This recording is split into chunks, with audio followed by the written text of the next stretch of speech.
Alright guys, what is up? It is Shin, and today we're going to be making some Zenless Zone Zero content, with the talking point being, should you pull Qingyi or Jane for this upcoming patch 1.1? So I'm going to go over their kits and possible utilities.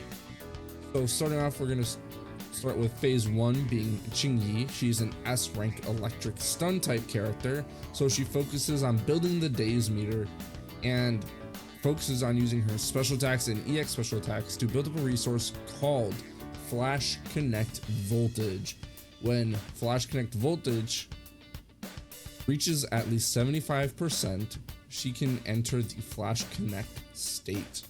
When in this state, she gains access to the basic attack and Enchanted Moonlit Blossom, so an enhanced basic attack, for every 1% over the 75% threshold for Flash Connect Voltage.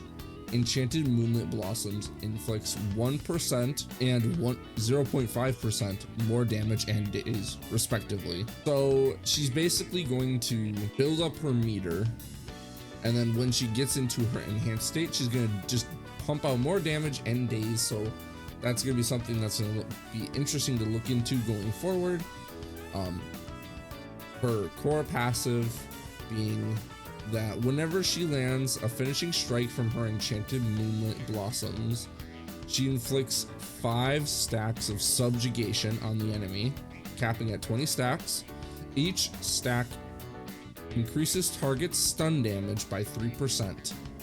So if I remember correctly, that is damage they take while stunned. For each rush attack from the Enchanted Moonlit Blossoms, the finishing strike will apply an extra stack of subjugation, triggering perfect dodge.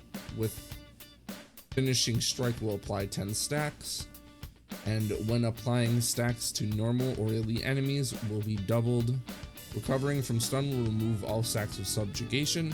So whenever she builds up stun, she's going to stun the enemy, build up a bunch of subjugation, and will just allow your team to deal even more damage during stun. So she's going to be a very burst focused stun type character. So any team that wants stun bursty modes, which we'll go over that in just a second, will really value her. So her additional ability is when there's at least one attack type character or a character from the same faction in the team, her basic attacks deal 20% more days, and if her impact is over 120, it increases her attack by 6 points for each point over, capping at 600 attack.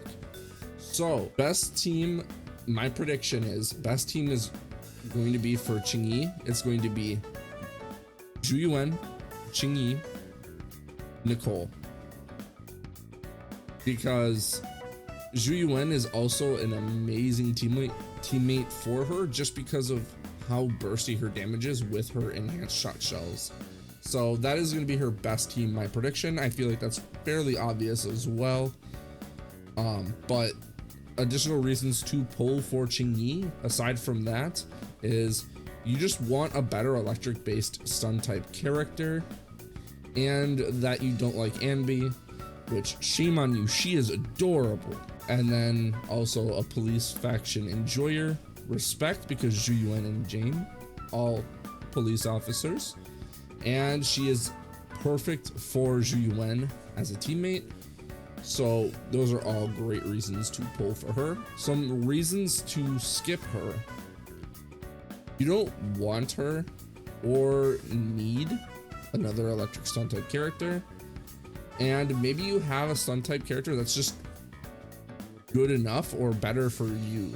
Like if you have Lycan or Kolita, those are both incredibly good stun type characters that are in the standard banner. So maybe if you have one or maybe both of them, you don't really want a third one, because then you would have 4 stun type characters and you're only really using at most 2. So she seems like a very fun character. So I'm looking forward to seeing her and trying her out. Don't know if I'll pull for her yet, but I don't think I will, unfortunately, because I have priorities in Jane, the woman, the cake, the whole bakery herself.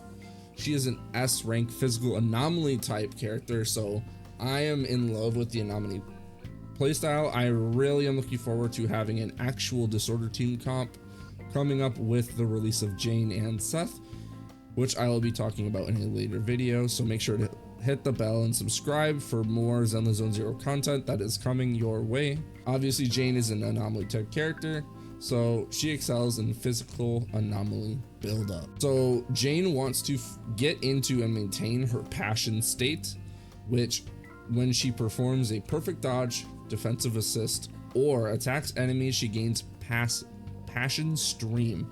I also gain a passion stream when she performs actions. So we're similar in that regard. Maxing out passion stream will trigger the passion state. While in the passion state, performing a perfect dodge or defensive assist regenerates passion stream. When Jane deals damage while in the passion state, her attacks will consume passion stream. When Jane is in the passion state, her physical anomaly buildup rate is increased by 25%. If anomaly proficiency exceeds 0.15 points, each point raises her attack by 2 up to a maximum of 600. Her core passive is when she hits an enemy, they enter the nod state, lasting 10 seconds. When any party member triggers assault on an enemy with nod state, it causes the flinch effect. Flinch increasing the days target takes for a set period of time, for those of you who didn't remember or didn't know what it did. Flinch is increased by 5 seconds and gives assault damage a chance to crit, which is insanely cool. I love that. With a base crit rate of 40% and a crit damage of 50%.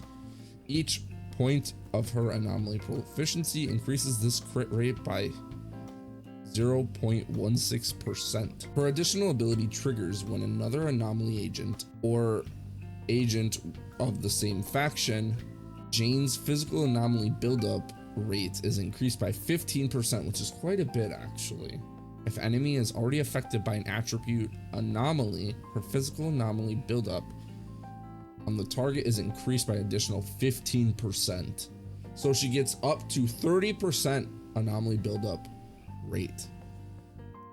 So this alone is really encouraging her to go into a Disorder comp, which I really love, and I will probably make a video about that too as well. So again, subscribe, please, just do it. I need it, please. Her additional ability really says to play her in a Disorder team, and I'm absolutely here for it. Been saying that since day one, that this would be the dot playstyle from Star Rail, but in Zenless. So again, I love Anomaly, I love Disorder, I love that kind of playstyle. So really looking forward to it, really here for it. Reasons to pull for Jane. She's got the whole ass bakery, being the most caked up character in the whole universe, so I appreciate that. Anomaly is the best character type in my opinion. Disorder team support. So if anyone was interested in Disorder, I'm not going to say you have to, because you don't have to pull any characters you don't want to, because that's the beauty of playing a game like this. You can pull the characters you want, but reasons not to pull. Disorder is a vibe, so you either don't like it, just not your thing, or you just don't care for the playstyle. You know, at the end of the day, it's really personal preference with these playstyles. Now, who do I recommend to pull in 1.1? I recommend pulling Jane over Qingyi, in my personal opinion. Both units are great for their respective playstyles. I just think Jane has more longevity in her kit, and so she's more future-proof. As Anomaly units come out, she will get buffed as well. I think she is an investment character between the two, but Qingyi is an amazing unit if you main Zhu Yuan. So if you do have Zhu Yuan and you want to go in on her and continue to keep her as good as she can be, pull Qingyi. She is a great unit. At the end of the day though, it really just boils down to pull who you like, who you want, and that will get you the best results, because that means you are having the most fun, and that is the best recommendation I will always be able to give you. So let me know who you plan on pulling down in the comments below. Like, comment, and subscribe if you liked this analysis. If you want to see more content on ZZZ Zero, I stream on Twitch. Link is in the description. Check it out. Subscribe and have a good one, guys.